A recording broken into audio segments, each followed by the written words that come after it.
Salam keluarga kudus. Hari ini Jumat 6 Mei 2022 yang merupakan Jumat pekan ketiga dalam masa Paskah sekaligus Jumat pertama dalam bulan Mei. Kita merenungkan Injil Yohanes bab 6 ayat 52 sampai dengan 59. Sahabat Rema yang dikasihi Tuhan, ada banyak misteri yang terjadi dalam kehidupan kita di dunia ini.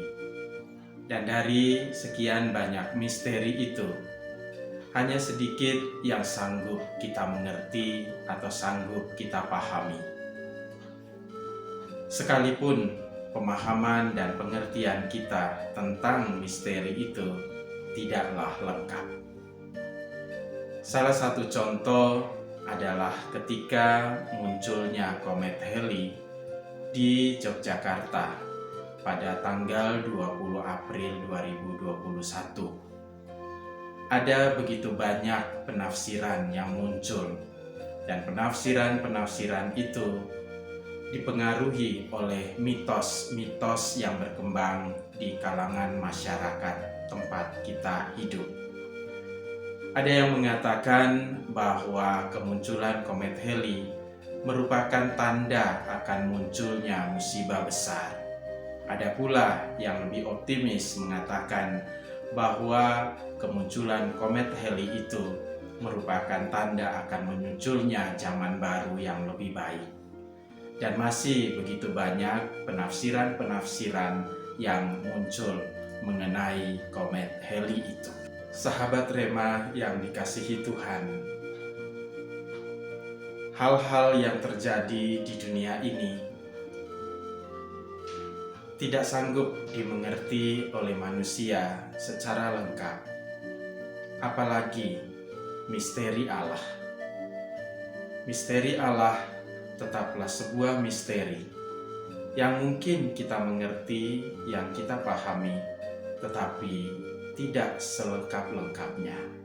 Oleh karena itu, Allah tetaplah menjadi sebuah misteri yang kita yakini, yang kita percayai di dalam iman. Di dalam bacaan liturgi pada hari ini, kita mendengarkan dua misteri Allah yang disampaikan kepada kita. Yang pertama adalah bagaimana Allah mengubah seorang penjahat, seorang yang membencinya, seorang yang menganiaya umatnya, menjadi seorang yang mencintainya, seorang yang justru pro kepadanya, seseorang yang akhirnya ikut mewartakan tentang kebenaran Allah, tentang kasih Allah. Dan yang kedua adalah misteri bagaimana Yesus Kristus mempersembahkan dirinya sebagai makanan rohani. Ia mempersembahkan tubuhnya menjadi makanan bagi manusia dan darahnya menjadi minuman bagi manusia. Dua misteri ini memang tidak sanggup dimengerti selengkap-lengkapnya oleh semua orang. Kita bersyukur karena kita dianugerahi rahmat iman untuk mengerti dan memahami misteri ini. Walau demikian, ada juga begitu banyak orang yang tidak sanggup mengerti dan memahami misteri ini. Sebaliknya, mereka berusaha untuk membantah tentang kebenaran Allah. Mereka membantah iman kepercayaan yang kita yakini. Banyak orang yang kemudian meninggalkan Tuhan karena sangsi atau ragu-ragu akan perkataan Yesus. Di Kapernaum, orang-orang Yahudi bertengkar di antara mereka. Bagaimana Yesus ini dapat memberikan dagingnya kepada kita untuk dimakan? Injil Yohanes bab 6 ayat 52. Mereka sangsi dan meninggalkan Dia. Ananias membantah Tuhan saat Tuhan memintanya untuk menumpangkan tangan atas Paulus. Ananias berkata, "Tuhan, dari banyak orang telah kudengar tentang orang itu. Betapa banyak kejahatan yang telah ia lakukan kepada orang-orang kudus-Mu di Yerusalem. Dan ia datang kemari dengan kuasa penuh untuk menangkap semua orang yang memanggil nama-Mu, Tuhan." Dan Tuhan berfirman, "Pergilah, sebab orang ini adalah alatku untuk memberitakan Injil kepada bangsa-bangsa lain, kepada raja-raja dan orang-orang Israel." Injil Yohanes bab 6 ayat 13 sampai dengan 15.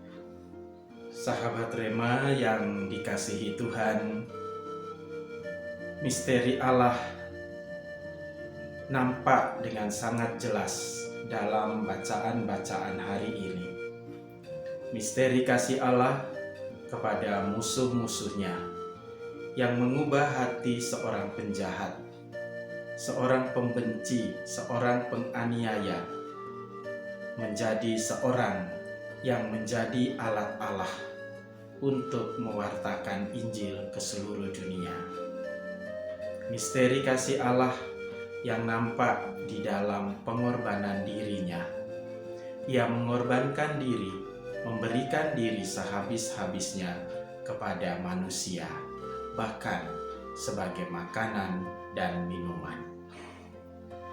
Misteri Allah tetaplah misteri.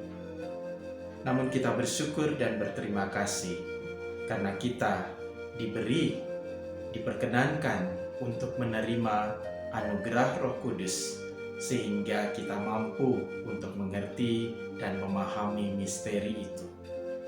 Dan dengan mengerti serta memahami misteri kasih Allah itu, kita semakin didorong untuk juga menyadari bahwa kita telah diubah oleh kebangkitan Kristus, oleh kasih Kristus, dari manusia lama menjadi manusia baru, yakni sebagai pribadi yang siap untuk menyalurkan kasih Allah itu juga kepada semua orang yang berada di sekitar kita, sehingga misteri kasih Allah itu semakin menjadi nyata di tengah-tengah dunia ini, diterima, diyakini, dan dihayati oleh semakin banyak orang. Sahabat Rema yang dikasihi Tuhan, semoga kita sekalian semakin bertumbuh di dalam iman, pengharapan, dan kasih. Dan marilah kita mohon berkat Tuhan supaya kita sanggup untuk menghayati kasih itu di dalam kehidupan kita setiap hari. Semoga Allah yang Maha Kuasa memberkati kita sekalian, Bapa dan Putra dan Roh Kudus. Amin. Keluarga kudus, doakanlah kami. Amin.